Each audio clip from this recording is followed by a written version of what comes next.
Today, we're diving into a British classic that blends elegance, power, and a whole lot of attitude. The Jaguar. No, not this one. This one, the Jaguar XKR. If you've ever dreamt of owning a car that oozes luxury while still delivering heart-pounding performance and doesn't look like, well, whatever this is, then you're in for a treat. Let's take a closer look at why this car, despite its flaws, remains a beauty. The Jaguar XKR debuted in 1998 as a more powerful, more exciting version of the XK8. Now, if you're wondering what the XK8 is, it's basically the successor to the legendary XJS, Jaguar's Grand Tourer of the 70s and 80s. The XK8 had already been around for a few years, but in the 90s, Jaguar wanted to up the ante, responding to demand for more horsepower and that classic British flair.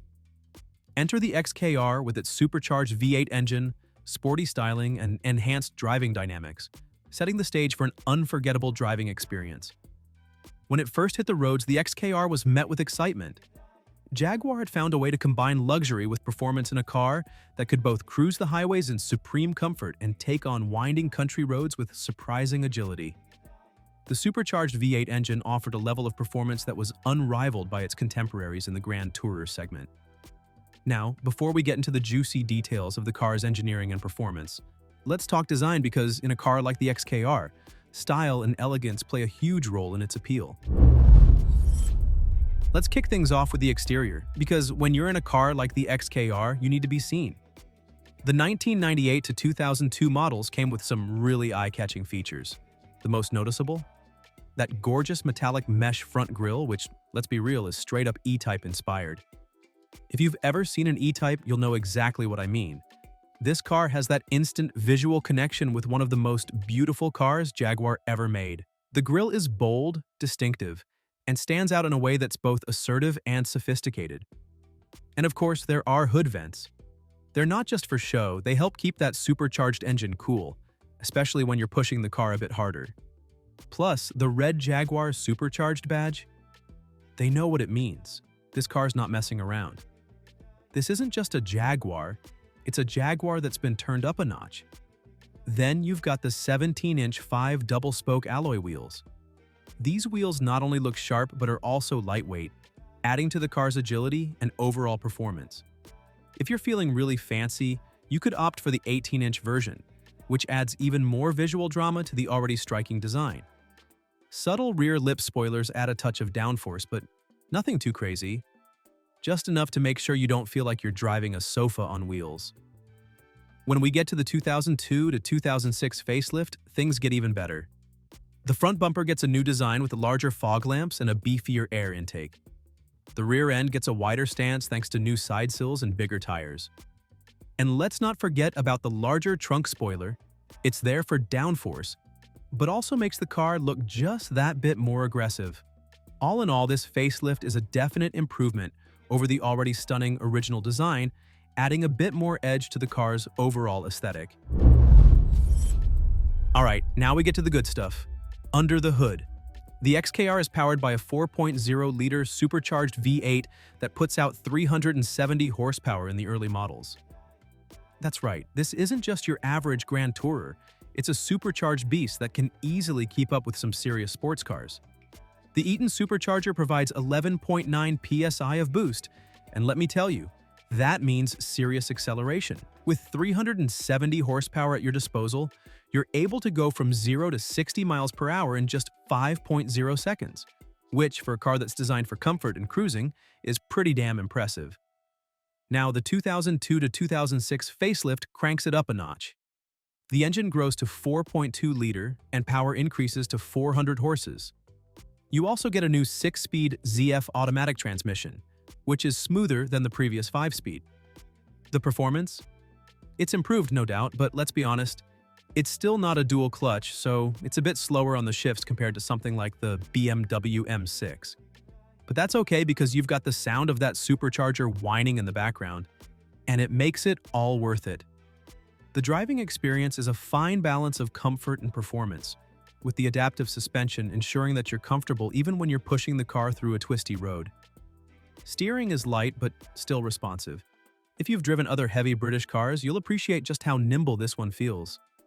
It's not as sharp as some other high-performance cars, but it's still a joy to drive and can hold its own when the road gets tight. Let's talk about how the XKR handles in the real world. It's not as precise as a Porsche 911 or as planted as a Mercedes SL55 AMG, but it makes up for that with sheer joy. The wide rear tires and limited slip differential help with traction, and you'll find yourself powering out of corners with confidence. The ride quality is fantastic, especially for long-distance cruising. It absorbs bumps better than some other sports cars, and it's just comfortable enough to make you want to keep driving. The XKR shines on both highways and winding country roads, making it the perfect car for long journeys and weekend getaways. It's the perfect car for highway overtakes and spirited drives. And let's not forget that unmistakable V8 growl. Sure, it's not the sharpest or the fastest on the market, but it's an absolute blast to drive. It may not be a hardcore track machine, but it's the kind of car that makes every drive feel special. Step inside and you're met with pure British luxury. The XKR's cabin feels like it was designed for someone who appreciates quality and sophistication. All leather interior? Check. Burl walnut trim? You bet. The leather feels soft and rich. The stitching is impeccable, and the materials used throughout the cabin exude an air of class that you won't find in many other cars, especially at the price point of the XKR. But it's not all about luxury. Jaguar made sure this car was still sporty inside too. The seats? Oh, they're supportive with just the right amount of bolstering. Perfect for when you decide to take those corners a little faster than the road signs suggest. You won't find yourself sliding around in these seats, even during spirited driving, which is a crucial feature for a car of this caliber. The dashboard is classic Jaguar with recessed dials and a center stack that feels intuitive, even though it's full of buttons. There's no over-the-top touchscreen or futuristic tech here. Just a beautifully arranged control layout that speaks to the car's classic sensibilities. The center console holds a J-pattern automatic gear selector, a small touch that gives the car a bit of old-school charm. It's these little details that set the XKR apart from other luxury sports cars of the time. But let's be honest, it's the analog clock that steals the show here. It's something you don't see much these days. And it's a lovely reminder of the car's roots in a simpler time, when driving was more about feel and less about flashy screens. Now, the 2002 update made a few tweaks to the interior. You get an optional color display for the infotainment system, and the center stack layout is revised, making it a little more user-friendly. But let's be real. Compared to modern-day systems, it's still pretty, well, slow. But hey, it's got character, right? There's something charming about the slightly outdated tech that gives the car a sense of nostalgia and makes you feel like you're driving a car that's more about experience than anything else. Now let's address the elephant in the room: reliability. Jaguar, especially in the early 2000s, had some, let's call them electrical gremlins. The XKR isn't exactly known for being the most reliable of cars. Timing chain tensioner failures, supercharger coupler wear, and cooling system leaks are all common problems.